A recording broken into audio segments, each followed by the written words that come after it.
กระดาษนี่ก็แม่นเวลา4 โมงกว่าเนาะก็เลยเข้าสู่สุดปริตามงคลในงานบุญของวัดเทระพิเศษยอดเป็นชูอยู่ที่เพื่อนตั้งติกาตาวานาสัพพะสัมมาปาราสิตาสัพพะสัสโสติกันตันติตันเตสังมังคาราโมตามันติมหามังคาราโสตังญาณิตาพุทธานิสัมมาคาตานิโหมานิวาญาณิวันตานิเกสะเพวะพุทธาสุมาณาภาวันโตอันโอปิวาจารโตจาหารันติเยภาริงตัสสะมาหิเนรักขันตาปาวันตายังยินติวิตังอิทาตุตปิวิปาริโนอิตวัตจามิสัมปะทังบุญญาสัมปะทังสันติเทวะอนุโมทันโตเอาสาธุสาธุ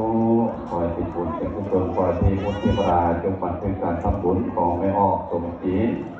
ได้ถวายน้ำดื่ม1 แผ่นพร้อมด้วยจตุปัจจัย50,000 กีก็ขอให้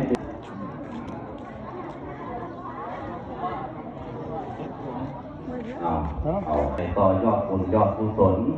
500 บาทเนาะก็ขอฝากทุกท่านโมเอาเกี่ยมหับก่อนเด้อสังคีติโยกะตะตุสัพพะโรโกวินาศตุมาเตปะวันของปากสร้างขอให้มีถึงเงินน้ำแก้วไหลหลั่งเทมานาสาริปิสัพพะพนังสัพพะระพังวันตุเตระกันตุสุรากันโต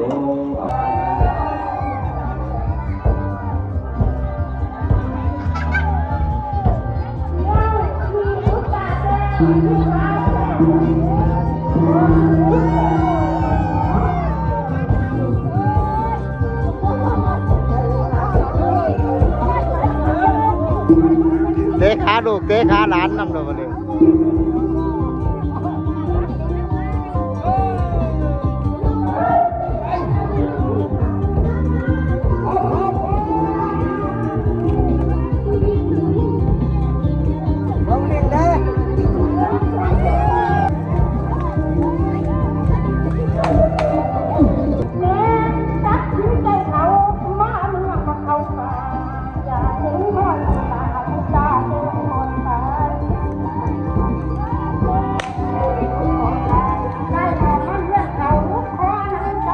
ภะคะวะโตอะระหะโตสัมมาสัมพุทธัสสะนะโม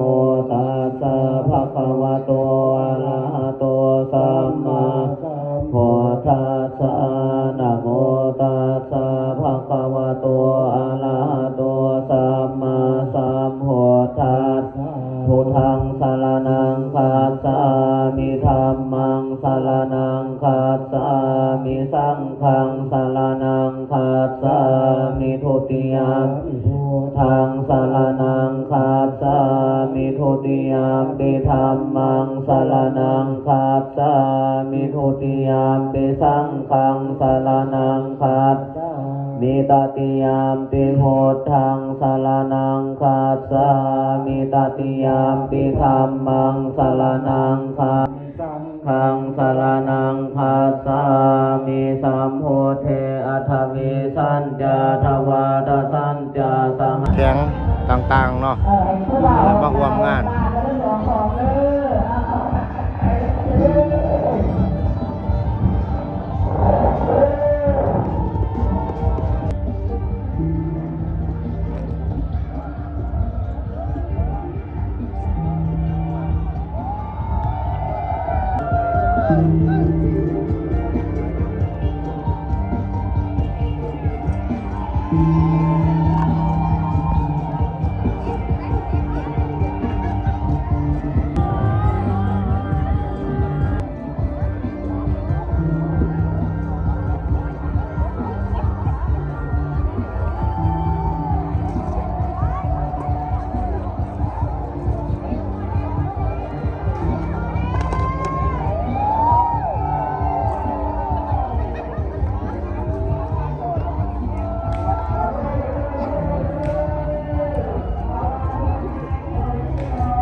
สาธุน้องกันเด้อญาติโยม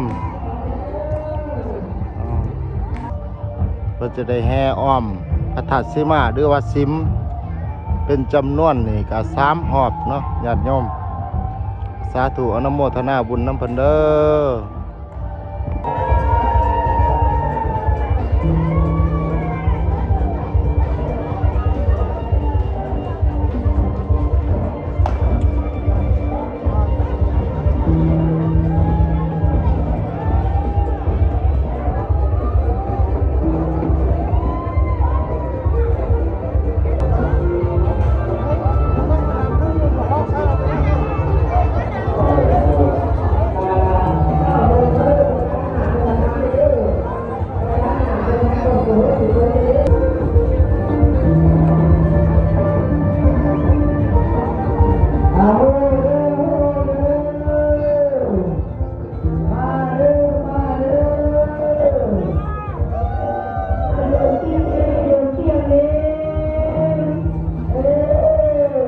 แห้งแท้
เอาไปชี้กัน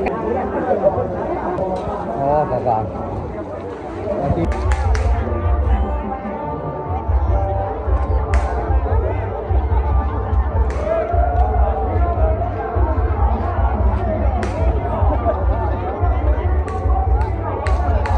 ต้นอยากโยกด้วยแล้วเพียงแล้วหน้าตัวจับเต่าจับเลย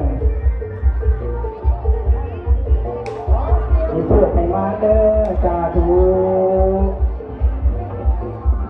เอาอายุบันคนเด้อจะได้อำลาผ้าจากก็ยอมเด้อโอ้ยพบเพื่อจากพักผ้าเพื่อจดจำน้องหยอกน้องความคิดฮอดเพิ่งกันเก่าเด้อหยอกเด้อไปพุ่นกินปลามาพี่กินเข่าเบ้าเรื่องเลยออกพออยู่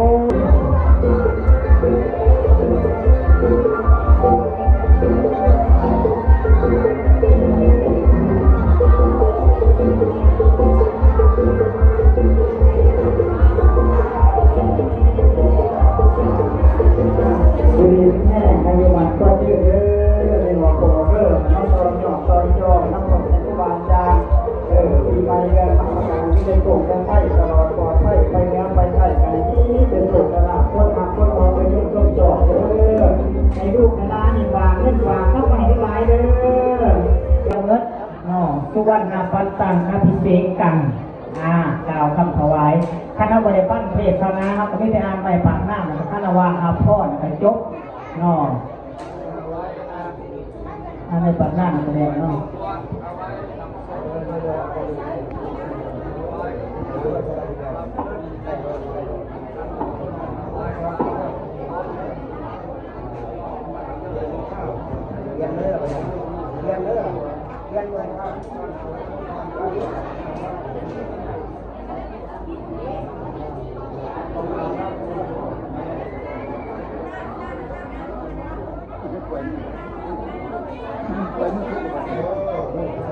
Quậy mà cứ tí